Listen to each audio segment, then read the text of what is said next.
Why wasn't it mailed that day and Federal Express not until the next day? That's what I want to know. Okay. The rest of the stuff is unimportant. Because pulled me out of whatever I was doing and told me that he needed me to run this other errand and spend about, what, an hour with this other people. By the time I finished, it was already too late. So what I was going to do... You couldn't have taken the envelope to a Federal Express office?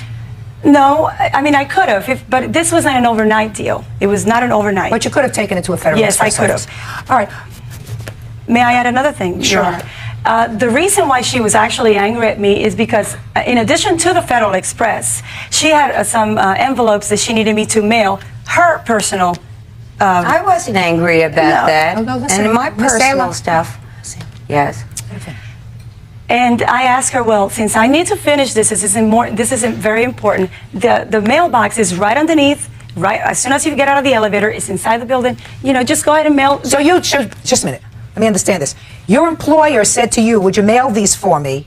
And you told her to mail it herself. No, I didn't. Well, in effect, that's what you did. She told you to mail something, and you said, listen, it's right downstairs, go mail it yourself. You may have said it's right downstairs, it's right underneath the elevator, but bottom line, you were saying to your boss, go mail it yourself. That does not sound ridiculous to you. It sounds ridiculous, but that's not what I said. She was on her way down to go over to the showroom. I said, I don't care if she was on her way to the post office. I didn't say to her. If your boss says to you, if your boss, and it's a new job of 2 weeks, and she says, would you mail this for me, please?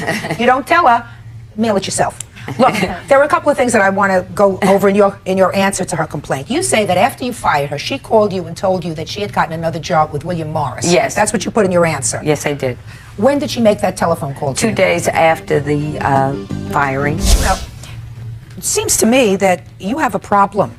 And one of your problems is when somebody hires you for a job, and if you've been working before, and based upon what you tell me, you have a work history, you know that there are no guarantees.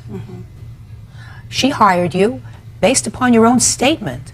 It was a very brief interview, so you know that they were not going into an in-depth check upon your background and credentials. She offered you a job at $400 a week, clearly not a very high-paying job. You left a job in Texas where you were making approximately the same thing. I don't believe you when you say you left your whole life there because, based upon what you said later, you had already broken up with your boyfriend before you came to New York. You didn't break up with your boyfriend because you were coming to take this job for equal pay. Most important, seems to me, you're a pretty articulate gal, and you know that if you want some guarantee of employment, you enter into an employment contract. I understand. I haven't heard any bad faith or any bias on this lady's part.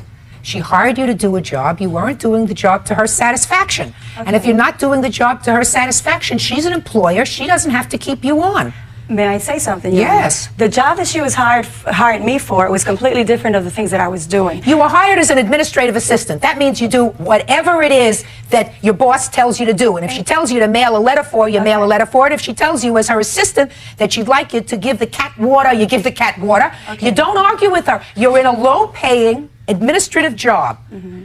I mean, that's what you were hired for. You didn't leave to become head of medicine at Harvard. You left to take a job as an administrative aide to the head of a company. I understand All right. that. And you didn't have a contract, and she has the absolute right to say to you at the end of a week, 2 weeks, 3 weeks, I'm not satisfied, this is not working out, I'm going to look for somebody else. So the judgment in this case is for the defendant. That's all. Thank you, Judge. What is our excuse about this?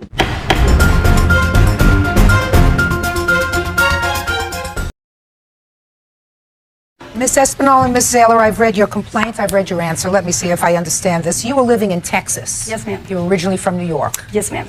And you came to New York for a job interview with the defendant. Correct. And she hired you. You left Texas. You lasted 2 weeks on the job. You were fired. And you're seeking $3,000 in damages. Yes, ma'am. All right.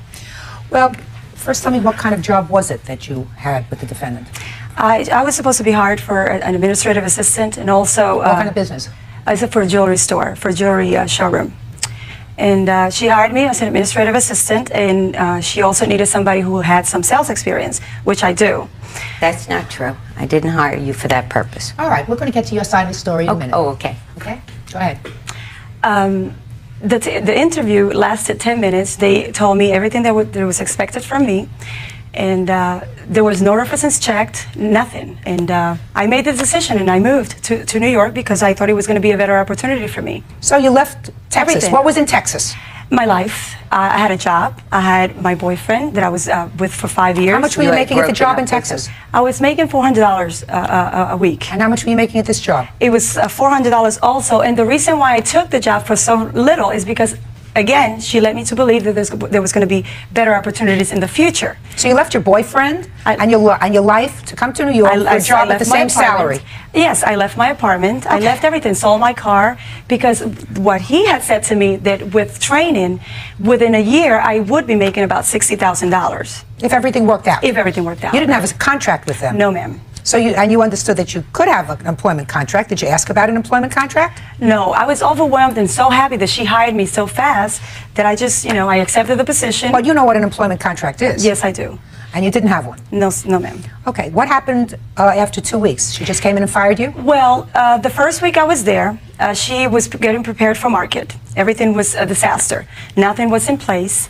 That's what happens before market, Judge. Right. You have to get everything in place, so it Right. would be a disaster. Right. It was a complete disaster. I mean, everything was unorganized. The first thing I needed to do is get myself organized so I can see what I'm doing and I can understand, the job that I'm performing. But every time I try to do something, I was pulled by either her or whatever to do different things, and I was never able to finish the job that she originally had asked me to do. Okay. Okay. So she came in and fired you. Well, she came and fired. The second week it was market. Market didn't go as well as she expected. And the second day after market was finished, she came and fired me. In the meantime, in the 2 weeks that I was there, she didn't express any reasons to me that she was unhappy with me That's until the not true. day. Were you living with your mother at this time, according to No, this? I was living with a friend of mine, and that I was trying to. He was letting me stay in his apartment, and I was paying him $450 a month.